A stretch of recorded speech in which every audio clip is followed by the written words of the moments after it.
Thank you very much. Delight to be here. So I want to talk about virtue, as you've heard, but there is a problem from the get-go with that word.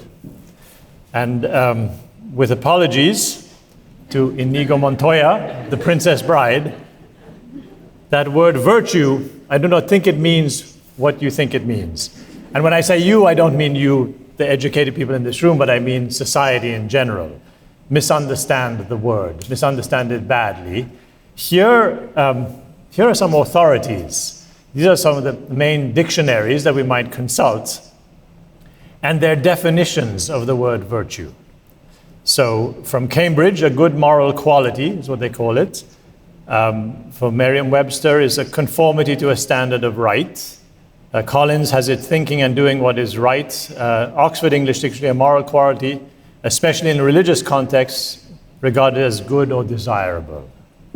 So when we say be virtuous, it's generally understood to mean as be good.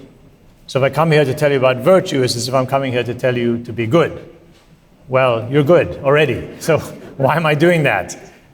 If I could appeal to another old funny movie, perhaps some of you remember this one, virtue is more accurately described as be excellent. Do you remember that movie, Be Excellent to One Another? What's the difference? It's not just a question of superlative, good versus excellent. But when we say be good, it's typically understood strictly in moral terms. Be a moral person. But when we say be excellent, rhetorically it has a much wider scope. Not just in moral terms, of course very important, but in every aspect of your life. Somebody who is excellent is not just morally excellent, but they're also professionally excellent, they're socially excellent, kind of in every human dimension. And because of that, excellence is very practical. It's not just about conforming to a moral code, it's about doing everything you do very, very well. And so virtue is very, very practical. And the most important thing we want to know about virtue is actually missing from this list of definitions. So if you look closely at that list of definitions of virtue, I promise this is not going to be an audience response type of talk, but there's just going to be this one exception right now.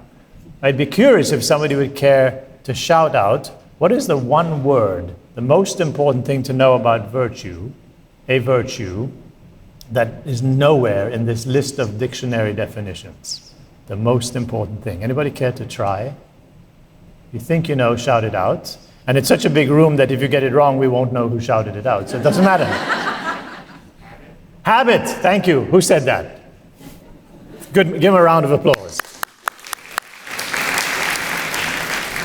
A virtue is a habit. This is the most important thing to know about virtue. It's a good habit that makes you good, that anyone can develop. And the reason it's so important to keep reminding ourselves of this is, if that is the case, then it means that anyone can develop any of the virtues. They're not something you're born with or born without and doomed to be without, that they are habits. They are such powerful habits, I like to think of them as superpowers, because they enable us to do more and better things more easily. And if that's not a superpower, I don't know what is, and which is why I like to call them super habits, hence the name of my book. Let me try to illustrate this with a little video. So this is my daughter Teresa, my eldest, and our eldest grandson, that's Owen, peeping out there. And we happen to get on video Owen, roughly age 1, taking his first few steps. So that's Owen taking his first few steps. I want you to indulge me, proud grandpa, and watch this again in slow-mo. Look at the intensity, right? Every step, right? Like tongue between his two little teeth, and just this focus, concentration on every single step that he takes. And yet we know within a short time, walking, it's like he's out there mowing the lawn for us, right? So, and doesn't give a second thought to walking anymore. Why? Because walking has become a habit, right? And that's true of any habit. Once the habit is established, it is part of us, and therefore we don't have to think about it anymore. And we can just keep adding habits upon habits, and they're not taking up any mental space for us. They just become part of who we are. So we no longer think about breathing or walking or eating. It just sort of happens, which leaves room for other things in our lives. And there's been over the last 10, 15 years a sort of rediscovery of the importance of habits. How many of you have read or bought one or more of these books on habits? Atomic Habits, particularly popular book, several of them. And they're really good books, and they summarize in a popular fashion the research on habits, on how to develop habits. Excellent books, sold millions of copies, and rightfully so. The problem with these books is they tend to focus on these habits. And in fact, any of you who've read any of these books and have been working on developing your own good habits, I will bet you that your habits are one of these three: diet, exercise, or sleep. Diet, exercise, or sleep. Nothing wrong with that. Those are very important habits. It's good to have good diet, good exercise, good sleep habits, for sure. But the issue is, those are habits that we have in common with the animals. Because animals eat, animals move, animals sleep. Right? Are there any habits? All right, back one more. Oh, so cute. Yeah. These are AI generated. Just full disclosure, my first attempt, I told it, give me 3 visuals of a cute animal eating, running, and sleeping. And they were very cute, except it was not an animal I'd ever seen before. It had the face of a raccoon and the tail of a squirrel and the body of I don't know what. But that's AI for you, right? So anyway, this is a real squirrel. An AI image of a real squirrel. So the question is, are there any habits that are unique to human beings? Because if we're going to be developing habits, don't just develop the animal habits of diet, exercise, and sleep. Very good, very important, because we do have, part of our nature is animal nature, right? Physical. And so those are important. But don't stop there. There are higher habits, right? Higher habits that are unique to us human beings. So let me explore some of these. Gratitude is a uniquely human habit. There is, happily, extensive research on the habit, the super habit, the virtue of gratitude. And literally dozens of empirical studies. Let me summarize them for you. What the research tells us about the habit of gratitude is that it makes you more grateful. So, okay, so far so good. It makes it easier to be grateful. That point is worth emphasizing, because you make it a habit. So somebody who struggles with expressing gratitude, as they cultivate the habit of gratitude, they don't struggle anymore. It becomes easier. Here's perhaps something less obvious. The research shows that as you grow in gratitude, you become happier. Still less obvious, the research also tells us that you become healthier, merely by growing in gratitude. So let me give an example of one of the studies. One of the studies, they take 2 groups of people, test and control, roughly kind of demographically matched, so they're similar people, similar stages in life, and so on. And the one group, the test group, they ask them to keep a gratitude diary. Surest way to grow in the virtue of gratitude is on a daily basis, write down things you are thankful for. And they run this experiment for maybe 2 months. And over the period of 2 months, what they find is the people who are keeping the gratitude diary, and that's the only thing that they're doing differently from the other group. The only thing is this gratitude diary, is they report being happier, generally, and that tends to last extended period of time. They report being happier. They report if they struggle from anxiety or depression or any other kind of mental challenge, the incidence of that goes down. Likewise, if they had some physical pain, incidence of that goes down as well. And you might think, how crazy is that? How, by becoming more grateful, do you feel physically better? We're not sure of the mechanism, but we are sure that it happens, because it's a study that's been replicated a number of times. I had the occasion to try it myself about 2 years ago. As I was reading this research, I had a bad attack, first time in my life, of sciatica. Superly painful back pain all down my leg. So painful, all I could do is lie flat on my back for several days. Awful. So you can't do much lying flat on your back, so I wanted to do everything I could to get rid of this problem. So I had steroid shots, I had physical therapy, I even had acupuncture, and I started a gratitude diary as well. And the pain went away. And I said to my wife, look, the gratitude diary works. She goes, well, wait a second. It's like, what about the drugs and the PT and so on? Fair. So maybe 3 or 4 months later, I stopped the gratitude diary, figuring I'm good now, I'm grateful. And the pain came back. The back pain returned. So I started the diary again, and the back pain went away. I'm just saying, it could be coincidence, could be just correlation, but in comparison with all the research as well, there seems to be a clear, direct causal correlation between growing in gratitude and growing in happiness and health as well, which is really exciting.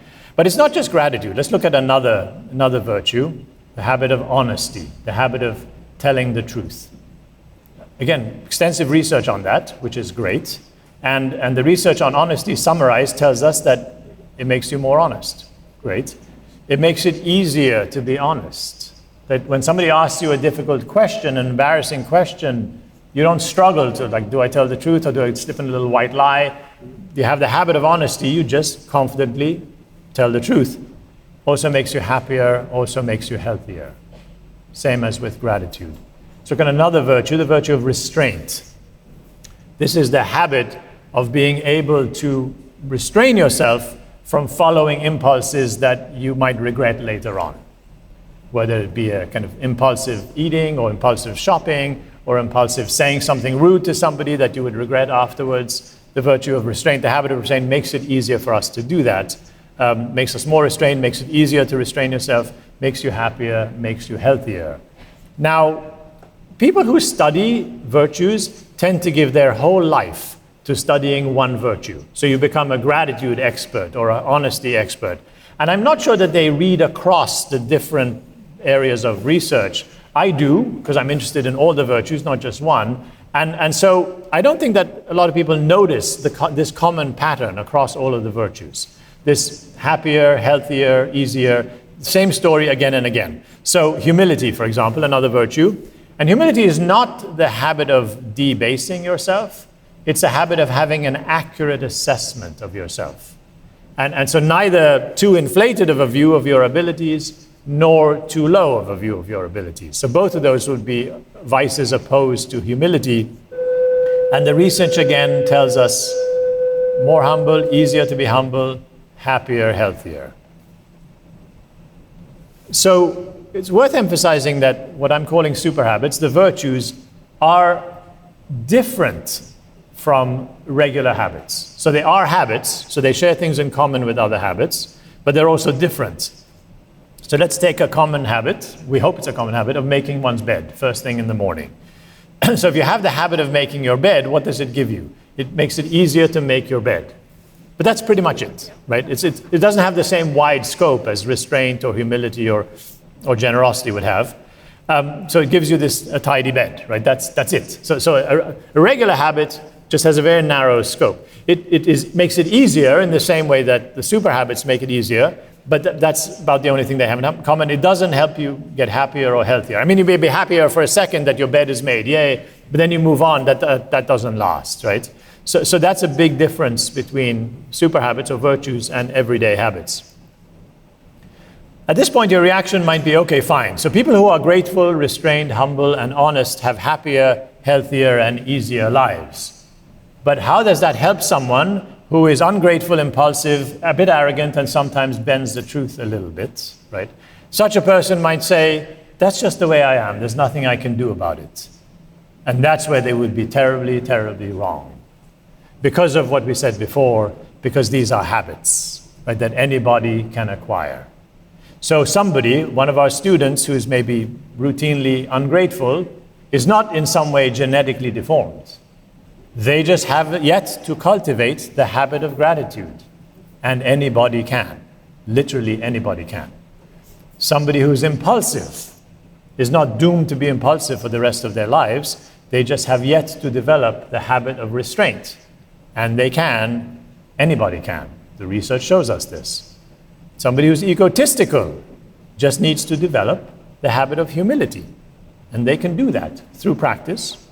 Somebody who struggles routinely to tell the truth can cultivate the habit of honesty. Anybody can.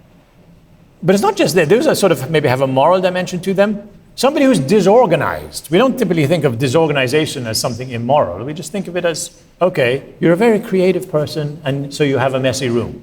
No, you're just lacking in the virtue of orderliness. And anybody, no matter how creative you are, can develop the virtue of orderliness. I know, because I used to be, as a kid and as a young adult, very, very messy and disorganized and chronically late. But I have learned through practice to become more orderly. I showed up on time this morning, didn't I? So, but likewise, somebody who thinks they're not creative. We often think, well, that my brain doesn't work that way. I'm not a very creative person. That too is a virtue that anybody can learn. Anybody can cultivate the virtue, the habit of creativity, and become more creative. Likewise, somebody who is overly cautious, afraid to speak in public, afraid to do something risky, can develop the virtue, the super habit of courage through practice. So anyone can develop any of the super habits, any of the virtues. And here's the really, really good news. So illustrate this with a little anecdote. I have a friend who teaches high school, like many of you, and he's also the climbing coach. They have an active climbing team. It's an all-boys high school, The Heights. Some of you heard of it, in Potomac, Maryland. My boys went there. So he's the coach for the climbing team. And he said to me, every year he takes a new crop of boys out for their first time climbing. And the next morning, he says, invariably they come up to him and say, sir, muscles I didn't even know I had are killing me. You know, you've had that experience. Like, I didn't even know I had this muscle and now it's aching. The virtues, the super habits, are mental muscles we didn't even know we had. So every human being has all of the virtues in seed form. They're like muscles that have yet to be exercised. And the really good news about that is they're not something foreign. They are not dependent on culture or upbringing. They're in you already. And to express them, to grow in them, you just have to exercise them, or you just have to get the students to exercise them. They're muscles that are already there. They just have to be strengthened. This is, I think, a really, really optimistic view. So mental muscles you never knew you had. So how do we do this? How do we develop a virtue in ourselves, in our students? And to bring the squirrel back, I like to propose what I'll call a bite-sized approach, taking a tiny little step and then repeating that step daily. And this fits with the research in Atomic Habits and all the habits books.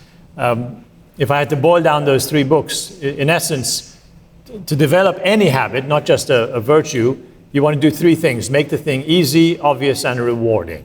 So take a little bite size, give yourself some kind of reminder to do it every single day, and give yourself some kind of reward, or give the child some kind of reward, so that they want to do this, and that the practice is rewarded, and therefore they're kind of encouraged. And what we find is, after a while, even if you take the reward away, the practice continues because you're reinforcing something that's already inside them. Yeah. So let me give you an example of humility, and there's extensive research on this. If you want to grow in humility, or somebody wants to grow in humility, one exercise that has been studied extensively, works really well, is to once a day, when you're facing some decision, to write down all the things you don't know about that decision. Take a blank piece of paper, write down everything I don't know or don't understand about related to this decision. You do that every day. The research shows us you will grow in the habit of humility. It'll become part of you. You won't have to think about that. We talk about growing in virtue. I want to kind of reinforce the point that for every virtue there are 2 opposing, or for most virtues there are 2 opposing vices. So the virtue is virtue, as you know, I think, is the mean between 2 extremes. So we can have a bad habit with too little and a bad habit with too much. So humility, as I mentioned before, You can have too high of an opinion of yourself, but you could also have too low. Both of those would be bad habits. With courage, for example, on the excess, you could have one bad habit opposed to courage is having too much concern about fear, and that we'll call cowardice. But there's an opposite, a bad habit to courage, which is too little concern with fear. Fear is a warning system, and too little concern, we call that recklessness, right? Somebody who's reckless, that's also a bad habit, and is opposed to courage. It's not an extreme form of courage, it's a not courage, if that makes sense. So the ancients taught us that you can't go from a vice or a bad habit directly to a virtue or a good habit. It's too big of a leap because of the power of habit. So a bad habit is as strong as a good one, and so it's a struggle, and there are two intermediate steps that you need to go through to get from a bad habit to a good one. Unfortunately, the common translations of those two intermediate steps are continence and incontinence. I say unfortunately because those words have come to mean something very different. So I don't use them. Instead, I use a set of terminology that's common in skill building, and I find really applies here. So you can think of a vice or a bad habit as a state of unconscious incompetence. So let's say somebody is not very courageous, afraid of their own shadow, doesn't take any risks, doesn't kind of do anything that they aren't absolutely sure would be successful, but they're not even aware that they're lacking in any courage. So we call it unconscious. So they're incompetent with respect to the virtue of courage, but completely oblivious to it. Worse, they probably think they're smart. They're like, I don't take risks. I'm not a fool. I only do things where I'm 100% sure it's going to be right. But at a certain point, they may realize, I'm not getting very far in life. I'm not trying anything new. I sit around being fearful all the time. I'm not liking my life very much. I'm unhappy. And then they realize, if I could get some of this courage, my life would be better. When that happens, when that light goes off, for whatever reason, they are now in a state of what we'll call conscious incompetence. So they know that it would be better to be courageous. Before they thought it was stupid to be courageous. Now they think it would be better. So they try to be courageous, but the power of the bad habit is so great that they frequently fail. They want to be courageous, they try to screw up their courage, and they don't. They chicken out. But if they keep trying, eventually it gets easier. The first time you do it is the hardest, the second is less hard. Eventually they reach the state of conscious competence, where they try to be courageous, and they are courageous. They try to do the courageous thing, and they do the courageous thing, but it's still a struggle. They still have to make an effort. So they're not yet at the state of virtue. Virtue is the fourth step of unconscious competence. So now they're courageous without even thinking about it. Now it has truly become a habit. It has become part of them, which is a great place to be, because they no longer find it difficult to be courageous. They no longer have to fire up their willpower to do something courageous. They just do it. Very powerful. So your reaction might be, okay, I'm going to get me some of these super habits and life is going to be better. It's even more powerful than that. Whatever is bothering someone, whatever someone's biggest struggle is right now, there is a virtue for that, and it's already inside you, right? Because we already have all the virtues. So it's just a matter of finding out which virtue and then working on it, practicing. Making sense so far? Good. So the virtues are the habits that are unique to us as human beings. And they tend to cluster around the following three aspects of our human life: our thoughts, our actions, and our feelings. And those are distinctive to us as human beings, right? Because animals don't think. Animals don't take action in the way human beings are. They don't make a deliberate decision and then act on it. And we can debate about whether animals have feelings or not. People study this.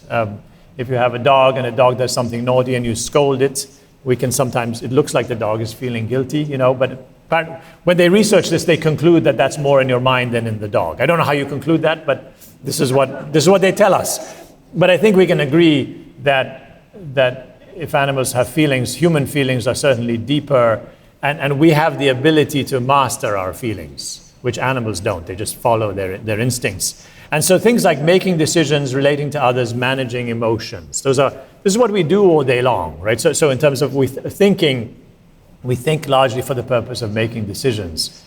When we take action, our actions most of the day are interactions with other people.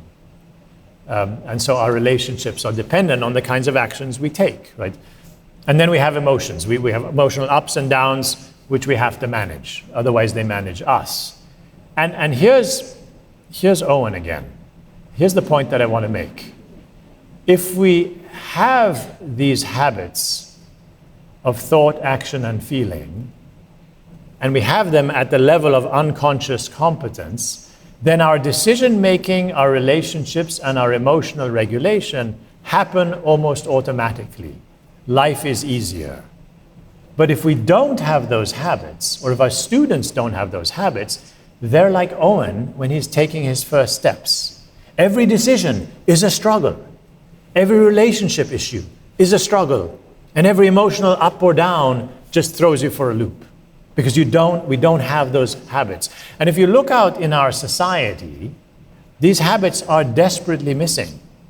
And that's why we are in such a societal crisis. I think almost everything wrong with our society you can trace to a lack of these virtues. I think in a sense that's the enterprise that you are all entering into, right, at Thales, is trying to form kids who have these virtues and therefore are able to make decisions, relate, manage their emotions more effectively. Because when they are absent, kids especially, but adults too, just simply get burned out.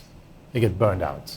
Because everything is a struggle when it doesn't have to be, because it can be a habit. So let me dive into this a little bit more deeply. So if the virtues are human habits of thought, action, and feeling, and here I'm leaning on the work of Thomas Aquinas, medieval philosopher, who gives a really, in his treatise on the virtues, a really clear kind of explication of how these virtues all fit together. He starts with the virtues of thought, action, feeling, and then he makes a point that our feelings, there are many and different, can be divided roughly into two kinds. Fears and desires. So fears are represent all of those emotions that repel us from people or situations or things. So they're feelings against. And then our desires are feelings for, the feelings that we have that draw us to people or things or situations. And then he makes this stunning observation. I'm sure all of you have heard of the four cardinal virtues: prudence, justice, fortitude, temperance. If you ever wondered why four, and why these four in particular, Aquinas explains it. Because prudence, the contemporary word is, contemporary phrase is practical wisdom, because the word prudence also has sort of lost its meaning. Prudentia, the Latin term, the virtue originally meant the habit of making wise decisions. So I prefer practical wisdom, because that's clearly more, people might misunderstood prudence as just being overly cautious, Justice is the habit of treating others fairly and with respect for their human dignity, and it governs all of our actions, right? If we act justly, if we have the virtue of justice. Fortitude or courage is the habit of not having fear, because fear just occurs. It's the habit of moving forward despite feeling afraid, and that governs our fears. And then what used to be called temperance, but that word is now associated almost exclusively with alcohol. The original meaning of the Latin temperantia is self-discipline. So let's use that word, self-discipline. So prudence, justice, fortitude, temperance, practical wisdom, justice, courage, self-discipline, the four cardinal virtues, are the virtues, the habits for our thoughts, actions, and feelings. So somebody who grows to adulthood and has these four cardinal virtues is going to be excellent at making decisions, relating to others, and managing their emotions. In other words, a fully formed, flourishing human being. Now, for some of us, it takes all of our lives to get there, but it's a really good journey to follow. And if more people were on this journey, I think our world would be a much better place. Now, those four virtues are not easy to master. They're big, big virtues. So Aquinas does one other good thing for us. In addition to explaining why these four, he shows how each of these four has a whole bunch of what he calls partial virtues, but they are virtues in themselves. They are also habits. They are also good habits. So let me give you a couple of examples of those. So the virtue of courage. Aquinas says we have different virtues related to courage, depending on whether the challenge, the thing that is fearful, is something that can be overcome or something that merely has to be endured. If it's something that can be overcome, he observes that big challenges can be overcome in one of two ways, either through extensive human effort or by spending lots of money. Very practical, right? Or both in many cases. And the virtue for extending extensive human effort to solve a big problem is what we call magnanimity. Comes from the Latin mania anima, means big soul. Somebody who has a big soul is somebody who zealously tackles big challenges. Whether that person is working in the not-for-profit space, trying to solve a big social problem, or in the entrepreneurial space, starting a company, somebody who courageously, zestfully kind of goes in to tackle a big problem. For great financial effort is the virtue of munificence, which is the habit of being willing to part with large sums of money for a good cause, right? To start a network of schools, for example, or a college, or to endow a wing of a hospital, and so on. I like to point out that this is a virtue for people who give away large sums of their own money, not other people's money. That part's not a virtue. But those are for problems that can be overcome. So we have an issue, we have a lack of good schools, so we start a bunch of schools, and then, at least for those students, that problem is solved. But there are other issues that can't be overcome, have to be endured. So for example, one may suffer from a chronic illness, say. What type of courage is relevant for that? It depends whether it's physical or mental. So for a physical challenge is the virtue of perseverance, which is the habit of enduring physical discomfort. You're tired, but the work needs to be done, or you have a chronic illness, but you still want to keep working. You have to deal with the pain on an ongoing basis. Perseverance is the habit for doing with that, and it actually makes it easier. It actually makes it easier. Similarly, for mental challenges, somebody who suffers from anxiety or depression, the virtue of resilience, the habit of moving forward even though you don't feel like it. Even though you don't feel like it. The Latin term for this virtue is patientia, and so it's normally translated as patience, but I think that's highly inaccurate, because when we think of patience, we just think of don't be in a hurry, you know. That's not what the ancients meant by patientia. They meant, Aquinas defines it as endurance through long sorrow. So when he's talking about sadness, he's talking about what we would call anxiety or depression, right? That you have this weight on your shoulders, but you keep on going. You keep on going, and that's the virtue of resilience. And lest you think that I'm somehow belittling the challenges of mental health, I had a long conversation with a psychiatrist at the Harvard Medical School about exactly this. And he pointed out something really interesting. So the best treatments we have for anxiety and depression is cognitive behavioral therapy. And the latest instances of cognitive behavioral therapy are almost identical to basically cultivating the virtue of resilience. So what Aquinas was writing about 750 years ago is the state of the art in treatment today. Because what we find is, so to grow in the virtue of resilience is the same way you grow in every other virtue. You take a little step every day. Somebody who is crippled by anxiety or depression has difficulty getting out of bed in the morning. Getting out of bed and taking a shower is an act of courage. It's an act of resilience. And the first time you do it, it's really hard. The second time you do it is less hard. And the more you do it, the more that resilience muscle gets stronger. And what we find in many cases is that the incidence of depression or anxiety declines or goes away completely as one grows in resilience. So that's really, really powerful stuff.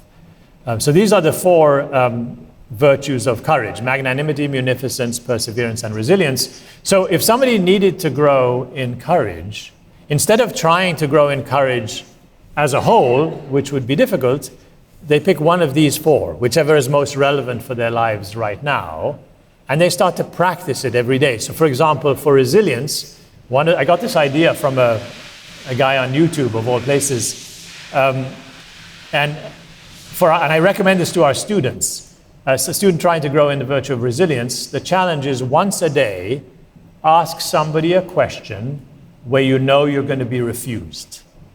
Most young people today hate to be told no, afraid to do something where the answer might be no. So go to a teacher, ask for an extension where you know that you're not going to be allowed. Go to a store, ask them if they carry a certain brand where you know that they don't carry it.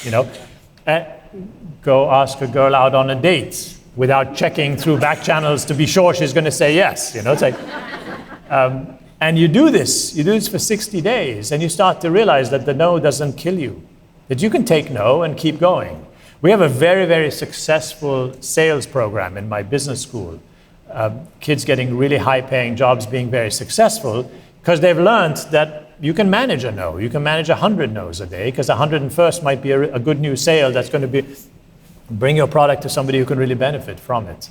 So these little bite-sized steps have an enormous effect. Let me talk now a little bit about self-discipline, the virtue of self-discipline. And now where courage has 4 different virtues, self-discipline has 15. Because Aquinas identifies 15 different types of desire. And so there's a different virtue for each one. So I just want to warn you, what comes next is going to be a little bit like drinking from a fire hose. So bear with me, I will go slowly. But I think this is important. So if we take self-discipline as a virtue, can you read this font from the back? Okay, good. So Aquinas says we have, of all the range of desires we have some that are for physical things. For nourishment would be food and drink, for sex, and for things, for physical things. Then we also have, and our desires for physical things we can divide into, we want more and we want better. For our non-physical desires, so desires for things that aren't in themselves physical, we have desires for what we want in life. We want to do things, we want to do petty things and great. So we have these instincts, right, these desires to do silly things, but we also have desires to do really important things, like help our children grow in virtue and knowledge, reduce poverty, help the environment. So these are desires to do great things. We have desires to know things. We're all very curious. And we have also desires to be in control. You think about this. So, and there he says we have that desire in 2 ways. We have it in the moment, when a situation is getting out of control, where something is going not the way we think it should. We have a desire that be corrected. But funnily enough, we also have a desire to correct a bad situation after the fact, even though it's already happened, so it's too late. So if somebody offends us, we think that was wrong, we think it shouldn't have happened, and we spend the rest of our lives thinking about how it shouldn't have happened, right? Even though it's too late, it's happened, But we have that desire, it's real, it's worth noticing. And then he says we also have desires for how we want to live, how we want to work, how we want to play, how we want to move, Aquinas says, and he distinguishes this in 2 ways. One is socially, so the kind of movement we have that makes us sort of socially acceptable to others, so like not picking your nose or scratching yourself in public and that sort of thing. But then also movement that has health implications, so not slouching. There's one doctor who says that sitting is the new smoking. If we sit too long all day, it's bad for us. So having bad posture is unhealthy. And the last is desires for how we want to dress. And here's the fire hose. There's a different virtue for each of these 15. A different virtue. So we go through some of them quickly, some of them slowly. Some will be familiar, some not so much. So for food, what we'll call abstemiousness, which is the habit of eating the right amount of food at the right time. So there are times for feasting. Most religious traditions have the idea of feast. So there are times when we should eat more because it's a time to celebrate.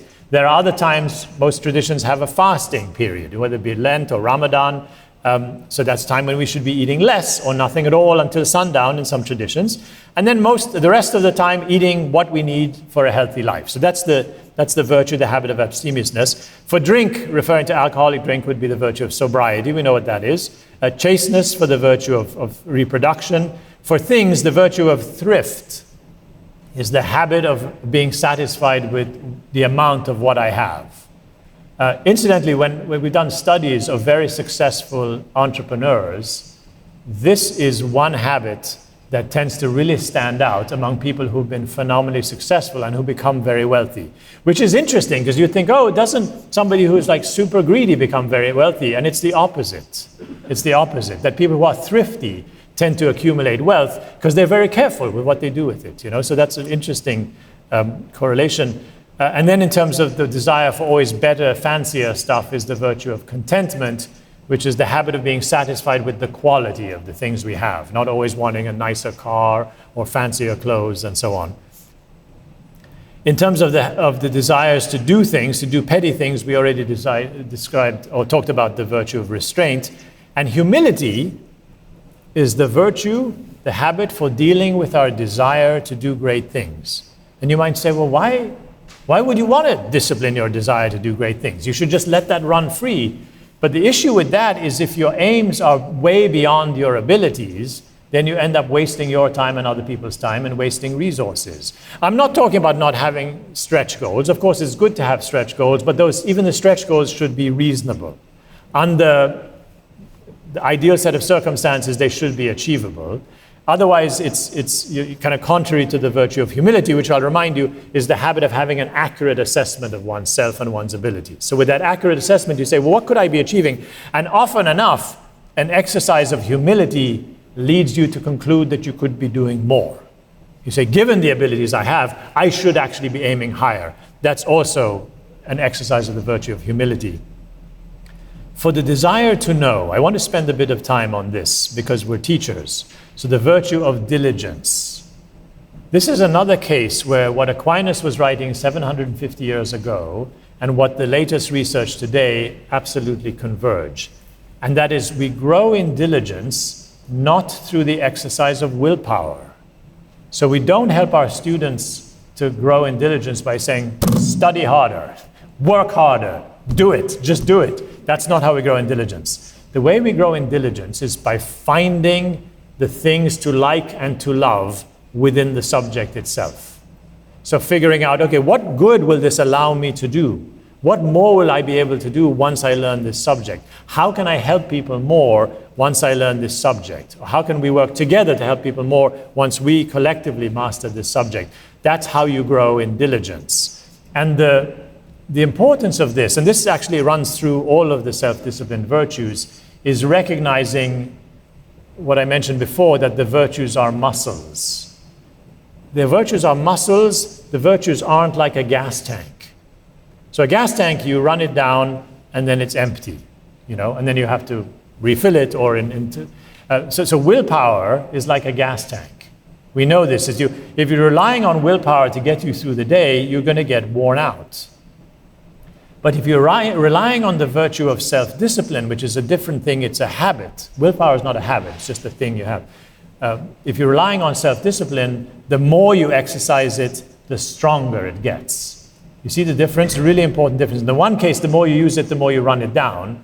In the case of virtue, the more you use it, the stronger it gets. So you should never withhold the exercise of a virtue for fear of wearing it out, because you're actually just going to make it stronger. And that's certainly the case with diligence and with all the other self-discipline virtues. In terms of the desire to be in control, the virtue for dealing with a situation that is out of control in the moment. So what is the emotion that arises when something is going out of control, something is going the way we don't want it to go? The emotion that we typically feel is anger, right? So what is the virtue for dealing with anger? It's a word you've never heard of unless you read my book, because I invented the word. And I call the word gentle firmness. Gentle firmness. Why? Because the Latin word is mansuetudo, which is sometimes translated mansuetude. That's an English word. I bet we're all good teachers here, but we probably don't know what that means. The more common translation is meekness. Meekness. But when you hear the word meekness, I bet you think of weakness, wimpiness, doormat, right? But that's not what mansuetudo means. The correct meaning of the word meekness of mansuetudo is basically being gentle and firm at the same time.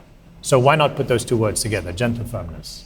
The visual I like to use is the steel fist in a velvet glove. It's being firm and unyielding, standing up for what is right, but doing it in a calm and kind way.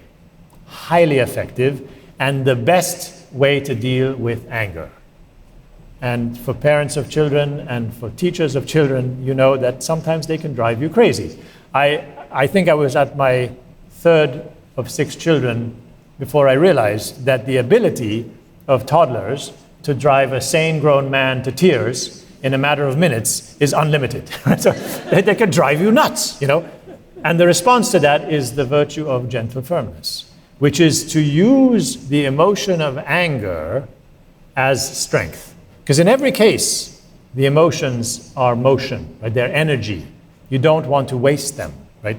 With respect to diligence, you don't want to waste the emotion, the desire to know on social media, say, on doom scrolling.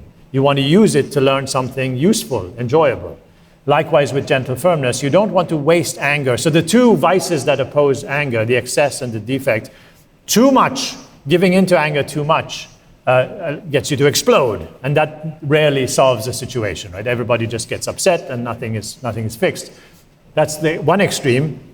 The extreme of too little is just stuffing your anger, right, inside you. Very, very unhealthy. And the problem isn't solved either. So what gentle firmness is doing is gives us the habit of feeling the anger, saying, I'm really angry, this is very unjust, this is very wrong. There's a moment where you have to say, okay, is it wrong actually, or is it wrong because it's just not what I want? You know, so there's that distinction you have to make, and the virtues work together, so the practical wisdom kind of kicks in there as well. But assuming it's clear that this is just wrong objectively, then you want to use that anger as energy, but you do it in a calm way. Do it in a calm way, and that's how we cultivate this virtue of gentle firmness. So that's in the moment.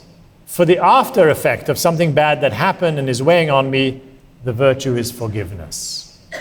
It's been said that when you carry the emotions, the negative emotions of something bad that somebody did to you a long time ago, it's like letting them live rent-free in your head.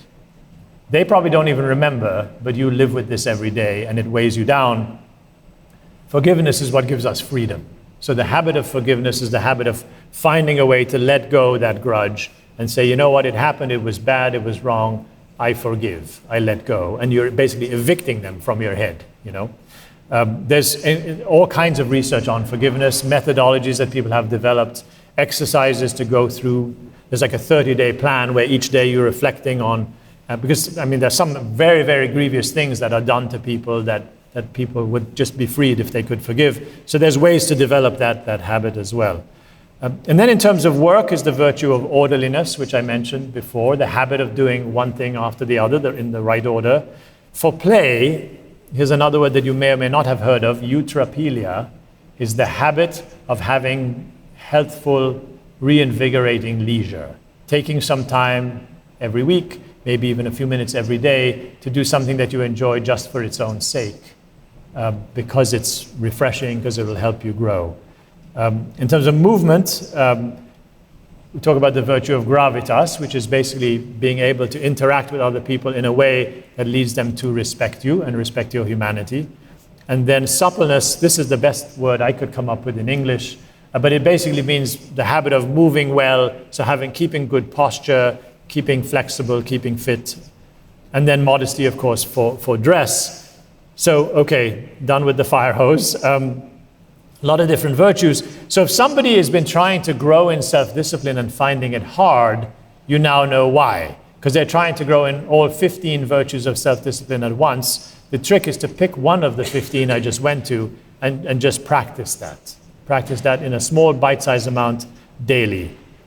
So just to conclude, I showed you the 4 virtues of courage, the 15 of self-discipline, There are 10 for justice, so things like generosity and gratitude, friendliness. These are all actually types of justice. And then there are 8 for practical wisdom.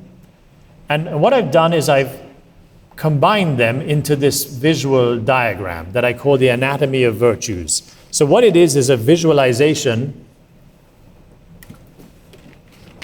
of, there are 50 virtues in all that Aquinas describes and how they all fit together. And if I had another hour, I would kind of take you through how this whole thing works, because it's, you have the kind of virtues for the spiritual life, for the intellectual life, and each ring as you move outwards on this is a further distinction, but I like to focus, and we have today, on thoughts, actions, and feelings, and then the feelings of fear and desire. You probably can't read this in the back, I would think. I can't even read it from this close. So, but all of this to say that I'm going to show you, give you a QR code where you can get a download of this whole diagram, and you basically use the diagram to go through and see how all the virtues fit together. So on the left side of the slide is my Substack, and you can download a PDF version of the Anatomy of Virtue. It's a really useful diagnostic tool. And then the QR code on your right is for an app that we developed called the Grow Virtue app. Works available on the App Store and in Android, and it gives you a personal diagnostic to help to rate you on all the different virtues, and then it has an AI coach to help you choose what's the bite-sized thing I can be working on to work on my weakest virtue, because that's always where you want to start. And then it gives you daily reminders. And the nice thing about the AI coach is you can negotiate with it. So if the thing it's recommending is too hard, you can say, give me something easier, and it'll do that. Because the key thing is that you do take a little bite size and do it every day. And so this, I think, these two tools, I think, help make the practice, the growth in virtue, very practical. I'm a little ambivalent about the app for younger kids, because I don't want to encourage them to be using phones. Certainly for adults, it was designed for adults, but the virtue diagram, I've known people who make larger copies of it. The book itself comes with a poster-sized copy in the back, which you can hang up in the classroom, and over time help students understand. Because in effect, what this wheel is a map of human flourishing. All of human excellence is represented on this circle. And it shows us, okay, if I want to grow in excellence a certain way, here's the particular habit that I want to grow in. So there you have it. The super habits, the virtues of human excellence. Thanks for listening. Happy to take questions, comments, etc. Thank you.